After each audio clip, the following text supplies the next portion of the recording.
Afternoon and welcome to Joe's Monday, and this is private practice where spring has certainly sprung and it is warm. We have got warm weather. Last week I was talking about how cold I was. Now I'm talking about, oh my gosh, come Thursday we could almost be hitting 30 degrees Celsius, which makes us all a little nervous because we are moving towards bushfire season. Yes, bushfire, not forest fire, bushfire season. Sorry, something just went ding and I thought I'd turn that alarm off. So I just wanted to come and chat to you about something today that came up in an interview that I did with the fabulous Nicola earlier this morning.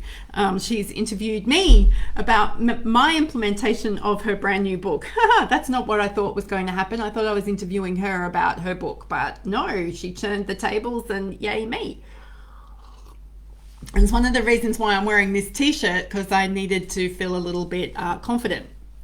A little bit confident. Did you like that? Yeah, how are you all confused about how I'm turning up here today?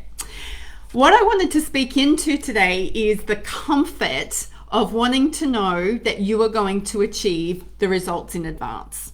So you're going, what does this mean? Well, I'm wondering if you have ever had a prospective client turn up and want to know, will this work for me? Or how is this going to work for me? Or how many other people have you helped with this specific problem at this specific time? And these people are all looking for certainty that what we're going to do with them is going to work for them, that somehow we are magically going to bring about the result that they're looking for.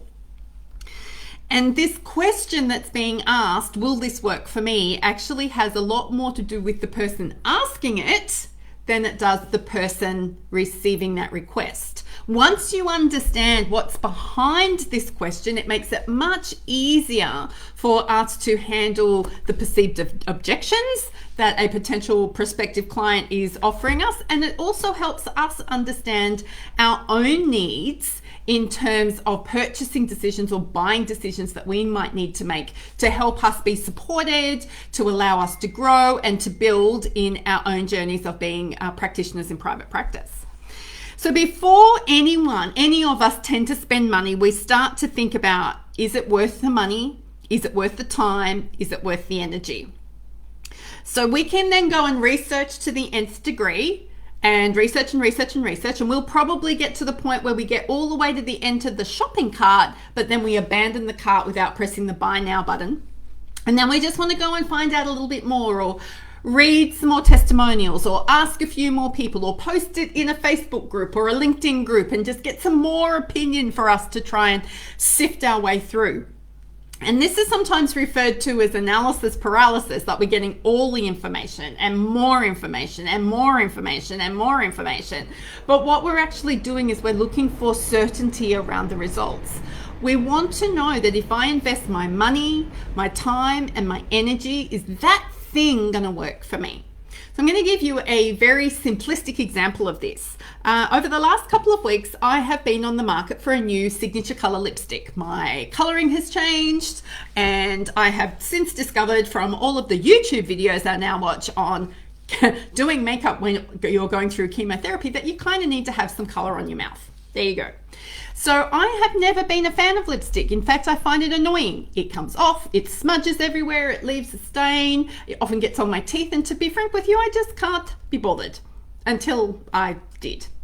But I researched, I went and tried some things on, and then I found this color online on Facebook of all places that I went, oh my God, I love that color. I love that color. I want that color. Now, as a lipstick, you would kind of think, just buy it. It should be at a price point that's a no-brainer. Well, it was until I got to the postage and handling bit, and then it increased it by $15. And I went, do I really want to spend $50 on one lipstick? Because that's in the end. So I actually abandoned the cart and walked away and went, hang on a minute. I was kind of ready to spend $35, but I don't know if I'm ready to spend $50. So I now went looking for, I want to know that this color is going to turn up and be the same color as I see in that picture on my skin tone. Now, any woman or anyone who uses makeup is going to tell you that that is an impossible ask, because the pigment and when the way it turns up on your skin is going to be different from skin tone to skin tone to skin tone to skin tone. And I'm actually not wearing the lipstick today, just in case you're sitting there staring at my mouth. So the result in advance was I wanted it to look exactly like that mouth did in that ad that I saw that was promoting this color. And then when I get it home, am I going to be incredibly disappointed because it doesn't look like the ad? I don't know how many times I've bought things where things have not looked like the ad. But then it still worked. I've still made it work. I've still done the work to make it work. Now, the work to make it work with a lipstick is kind of a bit weird, and I'm just not going to go down that conversation. But what I wanted to draw your attention to is that this happens for items that we consider are at a low price point, all the way up to where we feel like we're remortgaging our house, or going to invest in a brand new vehicle or something like that. We want to know, am I going to get this desired result before I do any work? And I think health professionals, we get really caught up in this because we want the result. I want a bigger practice. I want more revenue. I want more influence. I want to be speaking on the stage. I want to be asked to speak all the time. I want to have a multi-clinician practice. I want to sit on the beach and do nothing and have all the money pouring in. So we know the results that we want, but we want to know that we're going to get them before we've actually done any of the work.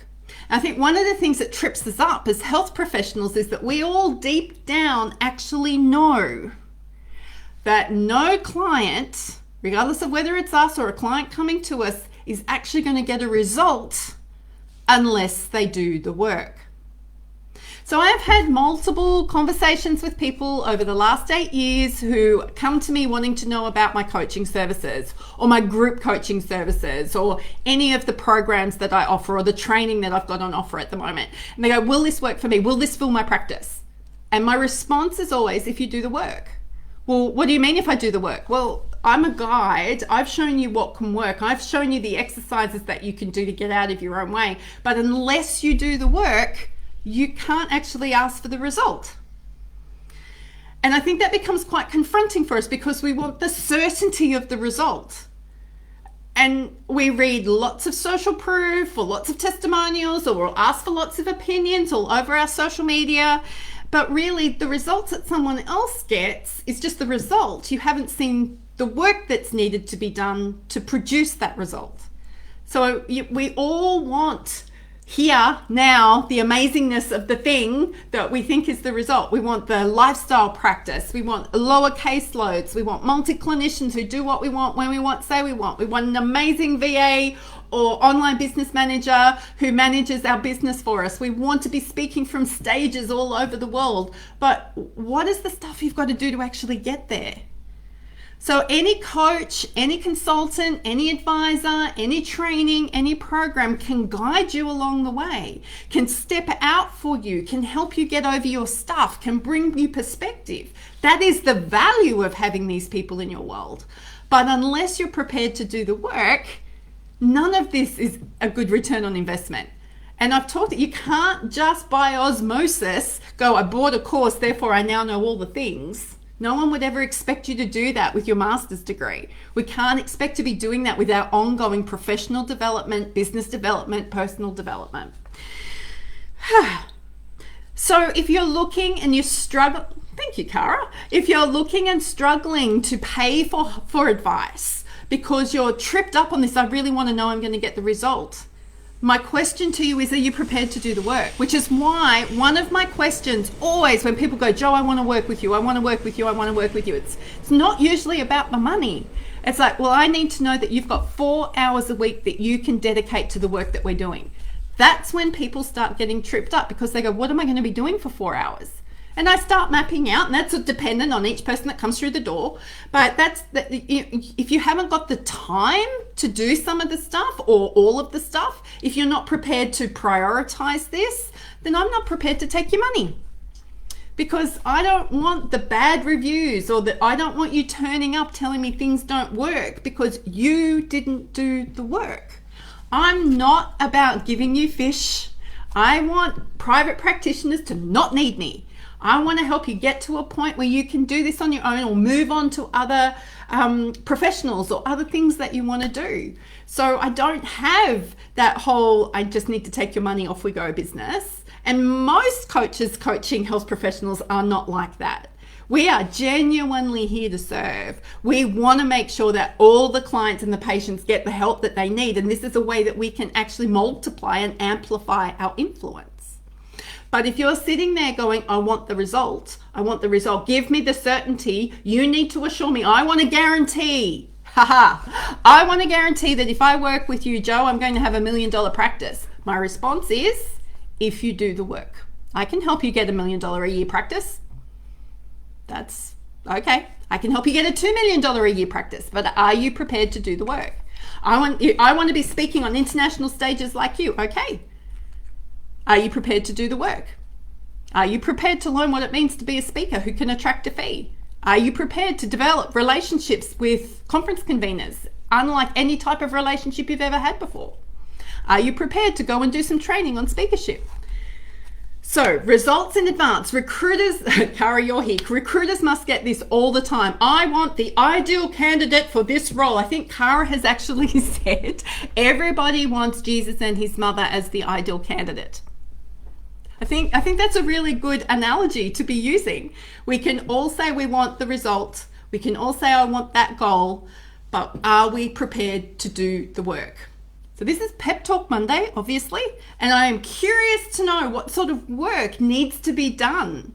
What is some of the stuff that needs to be let go of? What are some of the decisions that you need to make this week that may be a little bit uncomfortable? If you don't want to say it publicly, let me know privately. I'll get around to answering you. That's what I do.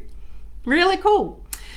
I am looking forward to coming live a couple of times this week. Not going to guarantee how many sessions it'll be because my energy levels are pretty weird. I am exhausted this afternoon. I am going to go have a giant nap because I can. So until I come back and talk to you later this week, go be your awesome self.